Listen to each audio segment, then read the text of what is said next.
Hi friends, ಎಲ್ಲರಿಗೂ ನಮಸ್ಕಾರ. ನೀವು ನೋಡ್ತಾ ಇದ್ದೀರಾ ಮಹಾಚಂದ್ರ ಯೂಟ್ಯೂಬ್ ಚಾನಲ್.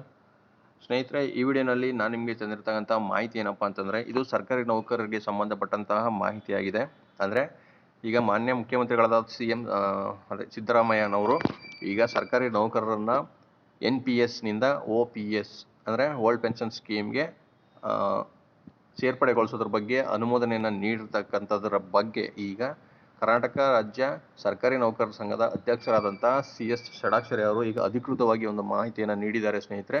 ಸೊ ಇಲ್ಲಿ ಯಾವ ನೌಕರರು ಇದಕ್ಕೆ OPSಗೆ ಒಳಪಡ್ತಾರೆ, ಸೊ ಯಾರ್ಯಾರು ಒಳಪಡೋದಿಲ್ಲ, ಮತ್ತು ಎಷ್ಟು ನೌಕರರು ಇದಕ್ಕೆ ಒಳಪಡ್ತಾರೆ, ಇದ್ರ ಬಗ್ಗೆ ಒಂದು ಅಧಿಕೃತವಾಗಿ ಒಂದು ಮಾಹಿತಿನ ನೀಡಿದ್ದಾರೆ. ಸೊ ಇದ್ರ ಬಗ್ಗೆ ಈ ವಿಡಿಯೋನಲ್ಲಿ ನಾನು ನಿಮಗೆ ಮಾಹಿತಿ ತಿಳಿಸ್ಕೊಡ್ತಾ ಇದ್ದೀನಿ. ಸರ್ಕಾರಿ ನೌಕರರು ತಪ್ಪದೆ ಈ ವಿಡಿಯೋನ ನೋಡಿ. ಹಾಗೆ ಈ ಚಾನಲ್ ಇನ್ಯಾರು ಸಬ್ಸ್ಕ್ರೈಬ್ ಮಾಡ್ಕೊಂಡಿಲ್ಲ ಅವರು ಈ ಕೂಡಲೇ ಸಬ್ಸ್ಕ್ರೈಬ್ ಮಾಡ್ಕೊಳ್ಳಿ. ಹಾಗೆ ಪಕ್ಕದಲ್ಲಿರೋ ಬೆಲ್ ಐಕನ್ನ ಕ್ಲಿಕ್ ಮಾಡಿ ಆಲ್ ಅಂತ ಸೆಲೆಕ್ಟ್ ಮಾಡ್ಕೊಳ್ಳಿ ಸ್ನೇಹಿತರೆ. ನಾನು ಮಾಡ್ತಕ್ಕಂಥ ಪ್ರತಿಯೊಂದು ವಿಡಿಯೋ ನೀವು ಮಿಸ್ ಮಾಡದೆ ನೋಡ್ಬೋದು. ಸೊ ಬನ್ನಿ ಸ್ನೇಹಿತರೆ, ಹಾಗಾದರೆ ಈಗ ಸರ್ಕಾರಿ ನೌಕರರ ಸಂಘದ ಅಧ್ಯಕ್ಷರಾದಂತಹ ಏನು ಮಾಹಿತಿನ ಹಂಚ್ಕೊಂಡಿದ್ದಾರೆ ಅದ್ರ ಬಗ್ಗೆ ನಾನು ನಿಮಗೆ ತಿಳಿಸ್ಕೊಡ್ತೀನಿ. ನೋಡಿ, ಕರ್ನಾಟಕ ರಾಜ್ಯ ಸರ್ಕಾರಿ ನೌಕರರ ಸಂಘದಿಂದ ಇದು ಅಧಿಕೃತವಾಗಿ ಹೇಳಿಕೆ ನೀಡಿರ್ತಕ್ಕಂಥದ್ದು. ಇದರ ಪ್ರಕಾರ ನೋಡಿ, ದಿನಾಂಕ 1/4/2006ಕ್ಕಿಂತ ಪೂರ್ವದಲ್ಲಿ ರಾಜ್ಯ ಸರ್ಕಾರದ ಅಧಿಸೂಚನೆ ಅನ್ವಯ ನೇಮಕಾತಿ ಹೊಂದಿರುವ ನೌಕರರ ಆದ್ಯ ಗಮನಕ್ಕೆ ಅಂತ ಕೊಟ್ಟಿದ್ದಾರೆ. ಅಂದರೆ ದಿನಾಂಕ 1/4/2006ಕ್ಕಿಂತ ಪೂರ್ವದಲ್ಲಿ ರಾಜ್ಯ ಸರ್ಕಾರದ ಅಧಿಸೂಚನೆ ಅನ್ವಯ ನೇಮಕಾತಿ ಹೊಂದಿರುವ ನೌಕರರು ಹಳೆ ಪಿಂಚಣಿ ಯೋಜನೆಗೆ ಪರಿಗಣಿಸಲು ಮಾನ್ಯ ಮುಖ್ಯಮಂತ್ರಿಗಳಿಂದ ಅನುಮೋದನೆ ಅಂದರೆ ದೊರೆತಿದೆ ಅಂತ. ಸೊ ಸಂಘದ ನಿರಂತರ ಪ್ರಯತ್ನದ ಫಲವಾಗಿ ಹಾಗೂ ದಿನಾಂಕ 10/1/2024ರಂದು ಆರ್ಥಿಕ ಇಲಾಖೆಯ ಸರ್ಕಾರದ ಅಪರ ಮುಖ್ಯ ಕಾರ್ಯದರ್ಶಿಗಳಾದ ಶ್ರೀ LK ಅತೀಕ್ ಭಾರತೀಯ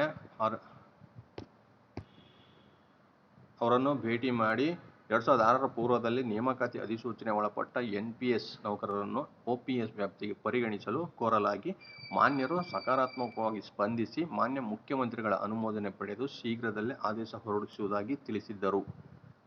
ಅದರಂತೆ ದಿನಾಂಕ 11/1/2024ರಂದು ರಾಜ್ಯದ ಸನ್ಮಾನ್ಯ ಮುಖ್ಯಮಂತ್ರಿಗಳಾದ ಶ್ರೀ ಸಿದ್ದರಾಮಯ್ಯನವರು ಬಹುದಿನಗಳ ಬೇಡಿಕೆಯಾದ ದಿನಾಂಕ 31/3/2006ಕ್ಕಿಂತ ಪೂರ್ವದಲ್ಲಿ ರಾಜ್ಯ ಸರ್ಕಾರದ ಅಧಿಸೂಚನೆಯನ್ವಯ ನೇಮಕಾತಿ ಹೊಂದಿ ದಿನಾಂಕ 1/4/2006ರ ನಂತರ ಕೆಲಸಕ್ಕೆ ಹಾಜರಾಗಿ ಪ್ರಸ್ತುತ NPS ಯೋಜನೆ ಅಡಿಯಲ್ಲಿ ಕೆಲಸ ಮಾಡುತ್ತಿರುವ ಸರ್ಕಾರಿ ನೌಕರರಿಗೆ OPS ನೌಕರರೆಂದು ಪರಿಗಣಿಸುವುದಕ್ಕೆ ಸಂಬಂಧಿಸಿದ ಕಡತ ಸಂಖ್ಯೆ ಈ ರೀತಿ ಇರುತ್ತೆ.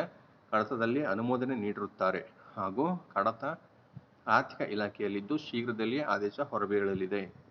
ನೋಡಿ ಸ್ನೇಹಿತರೆ, ಇಲ್ಲಿ ನೀವು ಗಮನಿಸಬೇಕಾಗಿರೋದು ಇಷ್ಟು.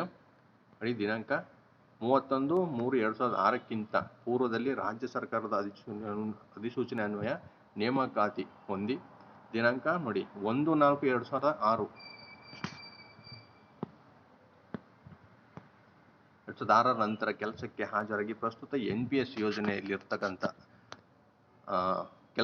ಕೆಲಸಗಾರರಿಗೆ ಮಾತ್ರ ನೌಕರರಿಗೆ ಮಾತ್ರ ಈಗ OPS ನೌಕರರಿಂದ ಪರಿಗಣಿಸೋದಕ್ಕೆ ಈಗ ಶೀಘ್ರದಲ್ಲಿಯೇ ಆದೇಶ ಹೊರಬೀಳಲಿದೆ. ಅಂದರೆ ಈ ಯೋಜನೆಯಿಂದ ರಾಜ್ಯದ 11,366 ಬಾಧಿತ NPS ಸರ್ಕಾರಿ ನೌಕರರು OPS ಸೌಲಭ್ಯ ಪಡೆಯಲಿದ್ದಾರೆ. ಇದರಿಂದ ಬಹಳ ವರ್ಷಗಳ ಕನಸು ಈಡೇರಿದ್ದು ಅವರಿಗೆ ಹಾಗೂ ಅವಲಂಬಿತರಿಗೆ ಇದರಿಂದ ಅನುಕೂಲವಾಗಲಿದೆ. ಬಹುದಿನಗಳ ಸಾವಿರಾರು ನೌಕರರ ಬೇಡಿಕೆ ಈಡೇರಿಸಿದ ಸನ್ಮಾನ್ಯ ಮುಖ್ಯಮಂತ್ರಿಗಳಾದ ಶ್ರೀ ಸಿದ್ದರಾಮಯ್ಯನವರಿಗೆ ಸಮಸ್ತ ರಾಜ್ಯದ 6 ಲಕ್ಷ ಸರ್ಕಾರಿ ನೌಕರರ ಹಾಗೂ ಸಂಘದ ಪರವಾಗಿ ತುಂಬು ಹೃದಯದ ಅಭಿನಂದನೆಗಳು ಅಂತ ಈಗ ನೋಡಿದ್ದು